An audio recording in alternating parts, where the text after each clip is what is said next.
membuka pintu-pintu amalan itu sebagaimana Allah membagikan rizki-rizkinya. Artinya sudah Allah tetapkan bagi dia taufiknya atau hidayahnya sehingga dia mudah mengamalkan satu amalan. Ya. Dan di banyak dari orang-orang yang dibukakan kepadanya pintu sholat akan tetapi tidak dibukakan kepadanya pintu puasa. Gitu. Artinya dia semangat sholat sunnah jaga gitu. Ada orang dibukakan semangat kepadanya untuk menjalankan puasa-puasa sunnah, kan begitu. Jadi masing-masing orang Allah bukakan pintu-pintu kebaikannya masing-masing. Ya, ada orang yang semangatnya nanti pintu kebaikannya adalah sedekah, gitu. Jadi jangan kita meremehkan kebaikan-kebaikan yang dilakukan oleh orang lain, ya. Apalagi kita hanya menilainya secara zahir, gitu. Dan termasuk amalan yang sangat tinggi nilainya adalah amalan yang memang tidak banyak orang tahu, itu antara seorang hamba dengan Allah Subhanahu wa taala. Dan kita bisa lihat bagaimana ketika kita minta didoakan, kita meminta kepadanya untuk didoakan, Masya Allah, Allah Azza wa Jalla kabulkan. Jelas salah satu rahasia adalah amalan yang dia rahasiakan tersebut. Kita tidak tahu amal kebaikan yang dia lakukan di belakang, begitu. Barangkali sholat malamnya terjaga, hatinya bersih, begitu. Kita bisa lihat bagaimana seorang sahabat yang Rasulullah SAW kabarkan ketika sahabat tersebut masuk di majelis ilmu, ya telah fikum ahlul jannah, rajulun min ahli jannah, datang atau masuk kepada kalian adalah seorang yang termasuk penduduk surga. Allah beri kabar gembira kepadanya, dia termasuk penduduk surga. Sebanyak 3 hari berturut Rasulullah sebutkan demikian. Maka salah seorang sahabat semangat mencari apa gerangan yang menyebabkan dia disebut termasuk penduduk surga. Lantas dia pergi ke rumah orang tersebut. Dia singkat cerita, dilihat, diteliti, ternyata ibadahnya biasa saja. Sholat malam enggak, dia baca Quran juga ya seperti orang biasa. Jadi dia tidak mendapatkan apa sih amal istimewa yang dilakukan oleh salah seorang sahabat tersebut. Lantas ketika dia ingin pulang, dia diberitahu bahwa sungguhnya ketika setiap hari dia memang membersihkan hatinya dari hasad, dari kedengkian, dari memikirkan urusan-urusan orang lain, maksudnya iri terhadap urusan-urusan lain. Artinya membersihkan hati. Ketika hatinya bersih, maka dia termasuk di antara orang-orang yang Allah Subhanahu wa taala kelak masukkan ke dalam surga. Karena di surga nanti tidak boleh ada hati yang sakit. Yauma la yanfa'u malun wala banun illa man atallaha biqalbin salim. Ya, pada hari yang tidak lagi bermanfaat harta dan anak kecuali orang yang datang kepada Allah Subhanahu wa taala dengan hati yang salim. Dan inilah sahabat contohnya tadi. Ya, nilai ibadahnya tidak terlalu banyak, namun hatinya dia bersihkan. Ya. Kemudian juga saya pernah membaca ringkasan kitab Mulakhasul Fiqh, kitab karya Syekh Shalih Fauzan ya, mengenai sunnah-sunnah dalam sholat. Ya. Termasuk diantaranya adalah masalah bersedekah, kemudian masalah mengangkat tangan ketika takbiratul ihram, merapat kasab dan seterusnya. Dan itu semua beliau sebutkan merupakan perkara-perkara yang sunnah. Ya, jangan sampai seseorang mencela orang lain gara-gara dilihat ini tidak sesuai, tidak perfect. Ya. Sementara walaupun dia perfect, hatinya nggak khusyuk, mana lebih baik, kan begitu. Beliau melihat sesuatu yang asing dilihat dari kalangan yang memang begitu semangat menjalankan sunnah sampai ketika sholat ya terlalu merapatkan saf gitu sampai yang lain merasa kesempitan gitu. Ada yang bersedekap sampai hampir ke leher begitu. Membuat perkara-perkara yang asing di kalangan orang banyak begitu. Ya, apalagi kalau oke lah kalau dia mengetahui itu memang merupakan ada dalilnya, ada sunnahnya begitu. Jangan sampai di dalam dirinya timbul ini yang lain tidak sempurna ini gitu. Ini yang harus kita hindari, perkara hati. Ya, kita tidak tahu ketika kita menghadap Allah Azza wa Jalla hati siapa yang paling bersih begitu. Jadi dalam perkara-perkara sunnah, ya bahkan dalam madhab yang lain bersedekap itu tidak diwajibkan, kan memang kita katakan tadi sunnah. Ya, dia tidak bersedekah, angkat lepaskan tangan kemari, ya sudah, dia mengambil pendapat demikian. Jadi tidak mendapatkan pahala sunnah. Orang yang tidak mendapatkan pahala sunnah kan dikatakan ya tidak mesti kita cela gitu. Karena ketika meninggalkan sunnah dia tidak berdosa. Jadi begitu. Jadi termasuk di antara catatan Syekh Shalih Al-Fauzan adalah hendaklah seorang itu jangan berlebih-lebihan dalam perkara-perkara yang hukumnya sunnah. Apalagi membedakan ini orang soleh, ini tidak soleh, dianggap ini si fulan belum menjalankan sesuai dengan sunnah. Jadi termasuk di antara kiat agar kita menjadi pintu-pintu kebaikan, jangan meremehkan pintu kebaikan yang dibukakan untuk orang lain. Ya, termasuk di antara ungkapan Imam Malik rahimahullah taala adalah wa arju an yakuna kilana ala khair, ya. Dan aku berharap kita berdua, ya, artinya dia tadi membalas orang yang mengkritik bahwa amalannya sedikit, kebaikannya sedikit. Dia mengatakan, aku berharap kita berdua nanti berada di atas kebaikan. Artinya sama-sama kita punya kebaikan. Anda punya kebaikan, saya juga punya kebaikan. Dan kita berharap Allah Azza wa Jalla bisa menerimanya. Jadi banyaklah berprasangka baik kepada saudara-saudara kita, kepada kaum muslimin. Ya, bukan berarti kita menutup mata dari kemungkaran yang dia lakukan. Bukan. Jadi yang harus kita buang adalah rasa dalam diri kita, rasa bangga bahwa kita memang ibadahnya sudah full, sudah perfect, dan lain sebagainya. Ya. Terkadang gerakan-gerakan sholat yang kita lakukan memang Masya Allah sempurna gitu. Tapi hati kita baru 5 menit sudah terbang entah kemana-mana, kan gitu. Jadi terus kita menggantungkan diri kepada Allah Subhanahu wa ta'ala. Kemudian selanjutnya, ya, termasuk diantara, ya, sebenarnya ada 16, ya, cukup banyak, kita pilih-pilih saja mungkin yang sangat penting, ya. Termasuk diantaranya adalah mudawat an-nafs, ya. Kita sudah singgung tadi sedikit, ini mengobati hati, ya. Barang siapa yang ingin menjadi pintu kebaikan atau menjadi kunci pembuka kebaikan, dia harus berusaha untuk mengobati hatinya, ya, membersihkan hatinya dari penyakit-penyakit hati, ya. Dan penyakit hati ini sangat banyak, ya, dan sangat merugikan seseorang, seperti penyakit hasad, penyakit iri, penyakit dengki, dan penyakit-penyakit lain yang ada di dalam hati manusia. Dan kita tahu bahwa sungguhnya ketika seorang hamba di dunia ini rusak hubungannya dengan manusia, ya, dan masih menyisakan sampai dia wafat, itu tidak akan selesai sampai dimaafkan. Gitu. Jadi perkara hablum minan nas ini juga harus menjadi perhatian besar bagi seorang muslim. Ya. Kalau perkara hubungannya dengan Allah Azza wa Jalla, ya, dengan dia bertobat, memohon ampun, kemudian menjalankan perintah-perintah Allah dan meninggalkan larangan, insyaallah Allah Azza wa Jalla terima. Tapi ketika hubungannya dengan manusia yang lain, perkara hutang, perkara dia pernah memukul, pernah menzalimi, pernah mengambil haknya, ya, ketika dia belum memaafkan, taubatnya tidak akan diterima oleh Allah Subhanahu wa taala. Kita bisa lihat bagaimana ancaman bagi orang yang berhutang, ya, sebagaimana disebutkan dalam satu hadis, ya. Dia nanti di hari kiamat tidak akan diproses sampai dia mendapatkan orang yang menghutanginya atau dibayarkan oleh keluarganya. Begitu. Bahkan Rasulullah dalam satu hadis juga pernah menyebutkan tidak mau mensolatkan salah seorang sahabat yang masih memiliki hutang, karena dia tahu hisabnya nanti di hari kiamat itu gantung, tidak diproses sampai selesai urusannya. Ya, oleh karena itu Bapak yang dirahmati Allah Subhanahu wa taala, termasuk juga di antara kiat agar kita menjadi kunci pembuka kebaikan-kebaikan adalah membersihkan hati kita. Ini yang perkara yang sangat sulit, tidak semua orang bisa, gitu. Seperti yang terjadi kepada salah seorang sahabat tadi, ya kan? Sahabat-sahabat ini kita tahu begitu banyak yang amal ibadahnya kuat, gitu kan? Semangat ibadahnya, gitu. Tapi Rasulullah SAW berikan keistimewaan kepada sahabat tersebut karena hatinya, gitu. Jadi perkara hati merupakan perkara yang sangat besar, gitu. Ini yang terus kita latih. Jangan sampai ketika kita memandang orang lain, ini orang calon neraka. Ya, apalagi ada ungkapan seperti itu. Ini orang gak jelas ini. Ya. Jangan sampai menganggap seperti itu, bahaya.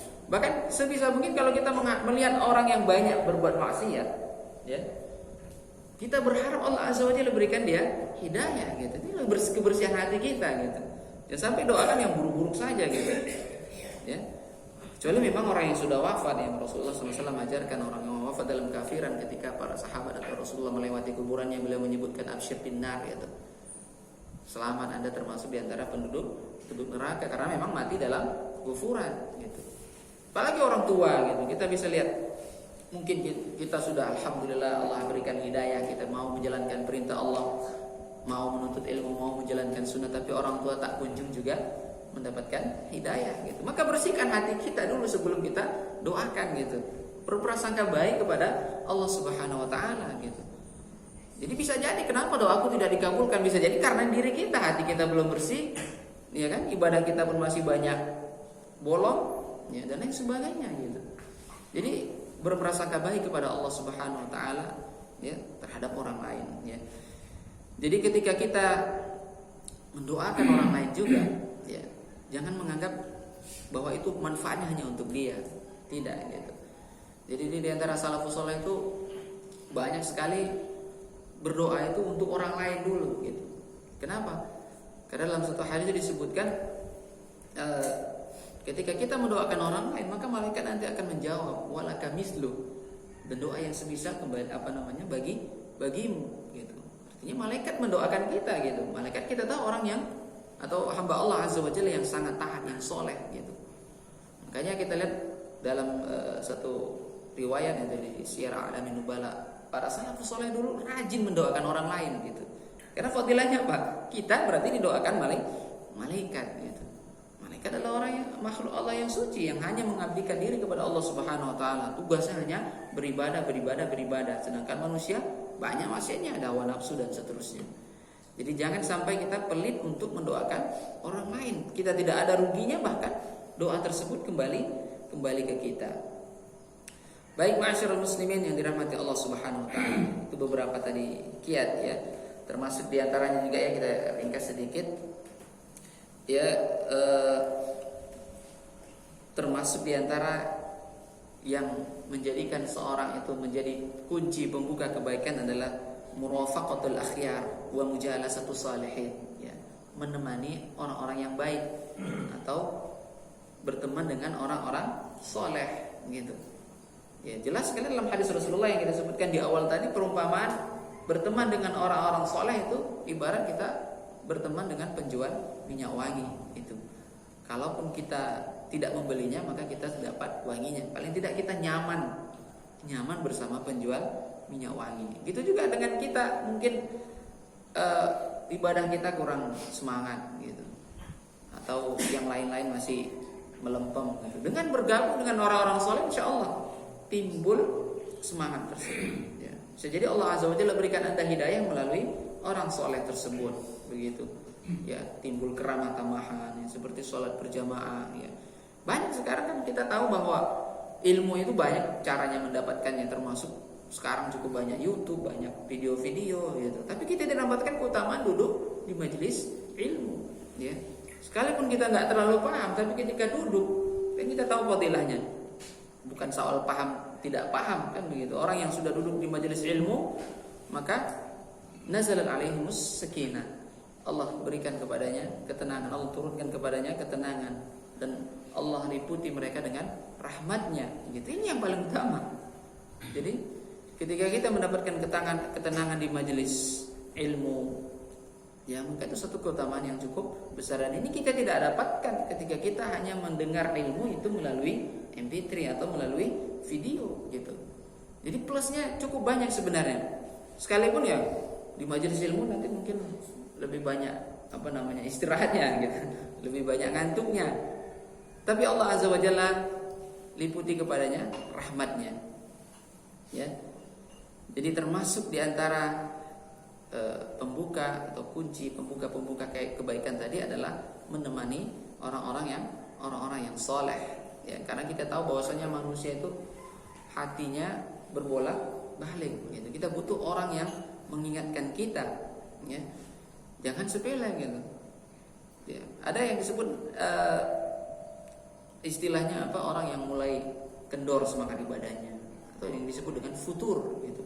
Ya ada masa-masanya manusia seperti itu, ya kan? Di awal mungkin kita semangat menjaga sholat sunnah gitu. Oh, masya Allah fadilahnya besar. Barang siapa menjaga 12 rakaat Allah bangunkan nanti di surga rumah gitu. Semangat, tapi ada masanya dia kendor, futur gitu. Maka termasuk diantara obat agar kita tidak futur atau menghilangkan futur adalah berteman dengan orang-orang soleh, hadir ke masjid gitu. Apalagi kalau di rumah, untuk menjalankan sholat sunnah itu berat sekali. Baca Quran pun baru setengah halaman sudah malas gitu. Maka perlu kita sesekali duduk di majelis berteman dengan orang-orang soleh. Ya. Jadi ini merupakan kiat yang Syekh Abdul Razak hafizahullah ta'ala sebutkan, termasuk di antara kunci pembuka kebaikan. Ya. Baik, ini saja mungkin yang dapat kita sampaikan ya, beberapa kunci pembuka kebaikan. Yang pertama tadi adalah kita harus yakin kepada Allah Azza wa Jalla bahwa Allah adalah Maha Pembuka. Ya, Allah membukakan kebaikan kepada setiap hamba gitu. Masing-masing hamba punya jatahnya masing-masing. Si fulan alhamdulillah semangat menjalankan sholat, semangat qiyamul lail. Si fulan Allah Azza wa Jalla berikan dia semangat dalam menjalankan puasa-puasa begitu.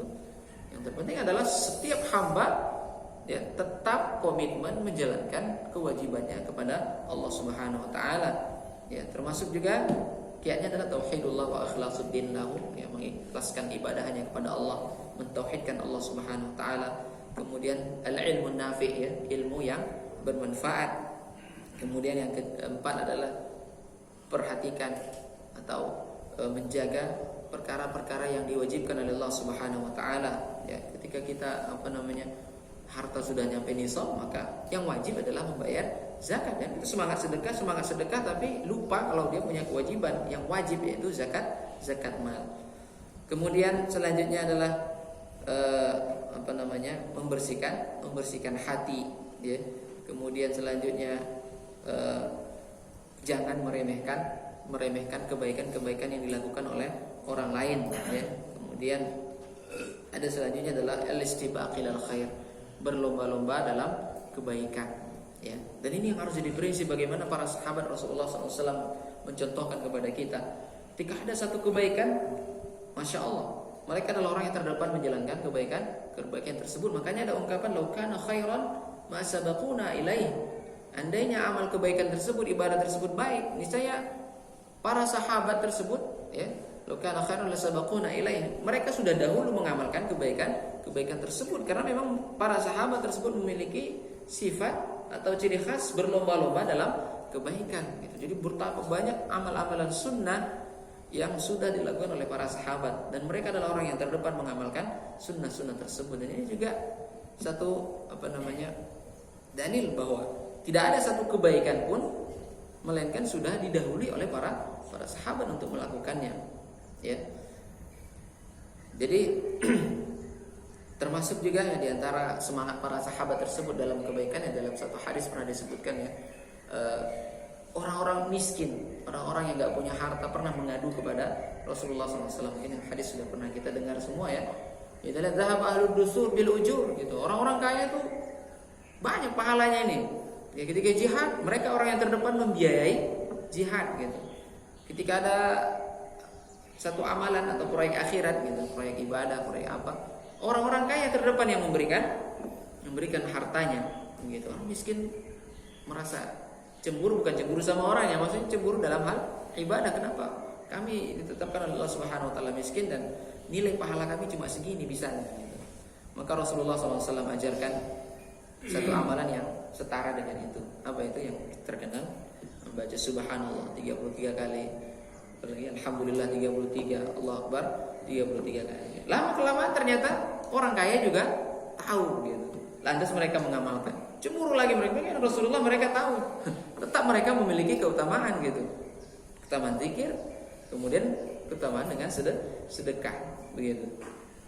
Jadi maka Rasulullah SAW tidak ada yang lain, maka mengungkapkan fadlullah yutihi may yasha, itulah keutamaan yang Allah berikan kepada siapa saja yang dikehendaki gitu. Dan juga kita tahu dalam satu hadis disebutkan, ya, seorang hamba itu masuk surga bukan karena amalnya, bukan amal semata, tapi karena rahmat atau ridha Allah Subhanahu wa taala. Jadi ini yang harusnya menjadi pemicu kita sebagai seorang hamba, sehingga kita semua semangat menjadi kunci pembuka kebaikan-kebaikan. Begitu. Dan jangan sebaliknya menjadi orang yang terburuk, yang celaka, yang Rasulullah sebutkan dia adalah menjadi pembuka keburukan gitu.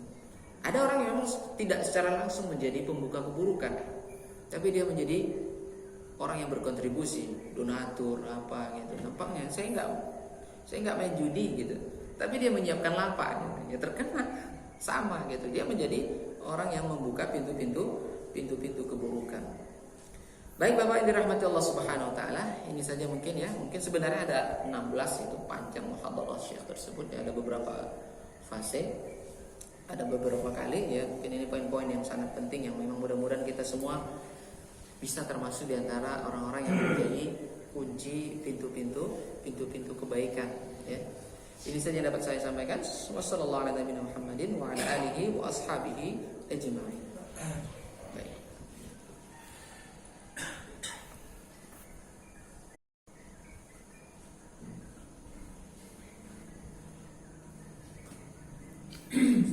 Ya, boleh. Silakan Pak, kita buka sesi tanya jawab. Ini Ustaz. Assalamualaikum warahmatullahi wabarakatuh. Assalamualaikum warahmatullahi wabarakatuh. Kita kan bertetangga nih Ustaz. Sementara tetangga kita ini kalau dilihat dari zahirnya kan jauh agak dengan agama. Sementara kita mau menyampaikan ini berarti loh. Seseorang itu merasa dibully, kadang-kadang ini malah kita dijauhin. Kira-kira hanya cukup dengan doa Ustaz atau ada kiat lain Ustaz? Baik. Ini tadi muslim ya Pak ya, tetangga kita muslim, tapi ternyata masih jauh dari agama Allah Subhanahu wa taala ya. Dan kita juga tahu dia ada kemungkaran mungkin Pak ya. Ada hal-hal yang menjadi kemungkaran. Ya. Rasulullah SAW kan sebutkan dalam hadis dia, "Man ra'a minkum munkaran falyughayyirhu bi yadihi, fa illam yastati' falyughayyirhu bi lisanihi, fa illam yastati' falyughayyirhu bi qalbihi wa dzalika ad'aful iman." Ya, jadi tahapan-tahapannya sebenarnya seperti itu. Bagi kita yang memiliki kekuasaan, kita bisa mengukurnya sendiri. Kita mampu mengubahnya dengan tangan, maka kita rubah dengan tangan. Kalau tidak mampu ya dengan lisan gitu. Ya memang salah satu termasuk trik dakwah Rasulullah SAW adalah dengan akhlaknya, ya kan?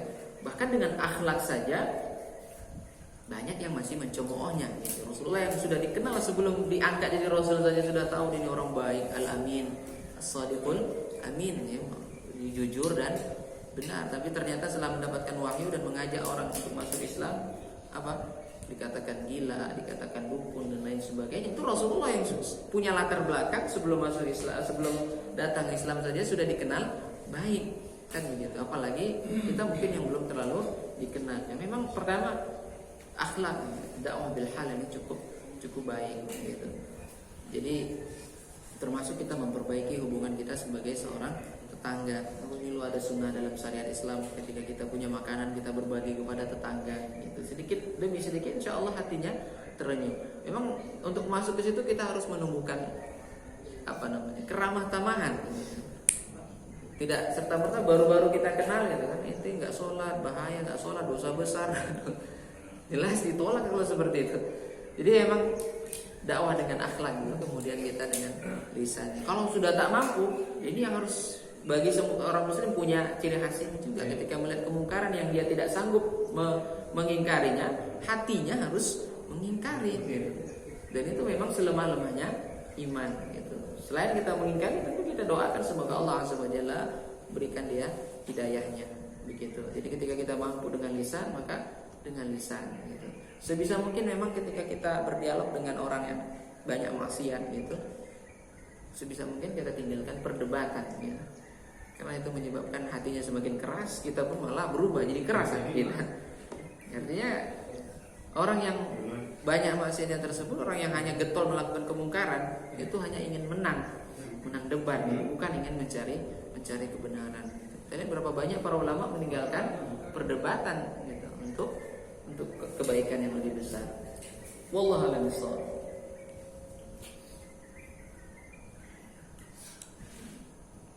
Baik Pak, silakan dilanjut. Iya.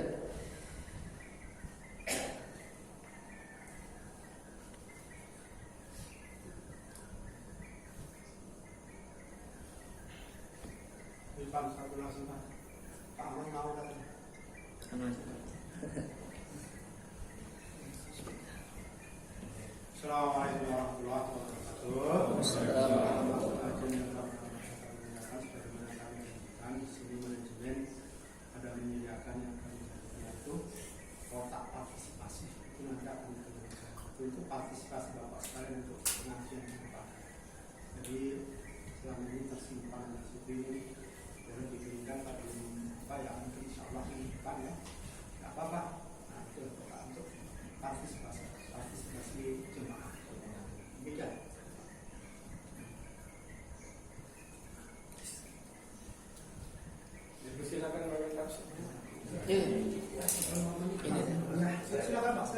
Busuk berat ya Pak.